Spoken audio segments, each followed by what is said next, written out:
যখন জুলাই সনদ ঐক্যমত্য কমিশনের পক্ষ থেকে সবগুলো রাজনৈতিক দলের কাছে প্রেরণ করা হয়, সমস্ত রাজনৈতিক দলগুলো সেই জুলাই সনদ পাঠ করে তারা জাতীয় সংসদের দক্ষিণ প্লাজায় একত্রিত হয় স্বাক্ষর করার জন্য।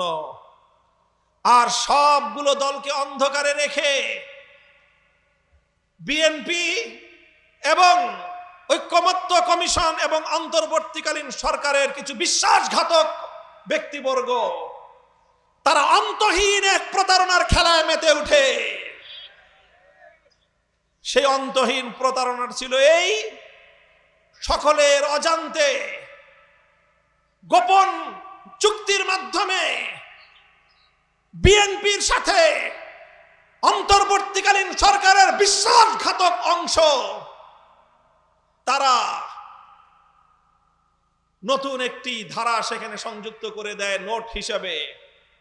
সেটি হলো, যার যা ঐক্যমত হোক না কেন, কিন্তু নির্বাচনের পর যারা সরকার গঠন করবে তারা নিজ দলের দ্বিমত অনুযায়ী নোট অফ ডিসেন্টের আলোকে তারা নির্বাচনী ইশতেহার ঘোষণা করে জাতির কাছ থেকে সমর্থন নিয়ে সেই আলোকে জুলাই সনদ বাস্তবায়ন করতে পারবে।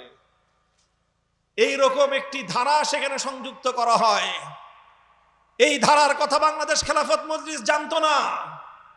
এই ধারার কথা জাতীয় নাগরিক পার্টি এনসিপি জানতো না, জুলাই যোদ্ধারা জানতো না। এই ধারার কথা বাংলাদেশ জামায়াতে ইসলামী জানতো না। এই ধারার কথা পীর সাহেব চরমনায়ের নেতৃত্বাধীন ইসলামী আন্দোলন বাংলাদেশ জানতো না। এই ধারার কথা জমিয়ত উলামায়ে ইসলামও আমাদের জানা মতে জানতো না। এই ধারার কথা আর কোন দল, কোন সংগঠন জানতো না।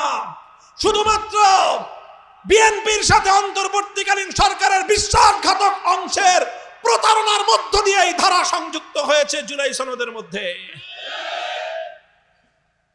কাজেই আজ আমি বলতে চাই, স্বরাষ্ট্রমন্ত্রীর অন্তহীন প্রতারণার কথা সেদিনই প্রতিফলিত হয়েছিল যেদিন পর্দার অন্তরালে বিএনপির মতো একটি ঐতিহ্যবাহী রাজনৈতিক দল অসাধু পন্থা অবলম্বন করে অন্তর্বর্তীকালীন সরকারের সাথে এই জাতীয় একটি অনৈতিক ঐক্যমত্য পোষণ করে গোটা বাংলাদেশকে, বাংলাদেশের জনগণকে যেদিন তারা বোকা বানিয়েছিল, সেদিনই প্রতারণার দলিল তাদের মধ্যে স্বাক্ষরিত হয়েছিল। সংগ্রামী সাথী ও বন্ধুগণ, এরপরে আমরা যখন দেখলাম জুলাই সনদ বাস্তবায়ন নিয়ে অনেক টালবাহানা চলছে, তখন আমরা রাজপথে নামলাম। জুলাই সনদ বাস্তবায়নের দাবি নিয়ে আমরা রাজপথে নেমেছিলাম, আপনাদের মনে থাকার কথা।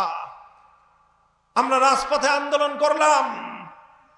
এই জামায়াতে ইসলামী বাংলাদেশ, ইসলামী আন্দোলন বাংলাদেশ, বাংলাদেশ খেলাফত মজলিস, নিজামী ইসলাম পার্টি, এই সবগুলো দল পরবর্তীতে এখানে এবি পার্টি, এনসিপি, গণ অধিকার পরিষদ সহ বাংলাদেশের ম্যাক্সিমাম রাজনৈতিক দলগুলো ঐক্যবদ্ধ হয়ে রাজপথে যার যার জায়গা থেকে তারা দাবি তুলল জুলাই সনদ বাস্তবায়ন করতে হবে।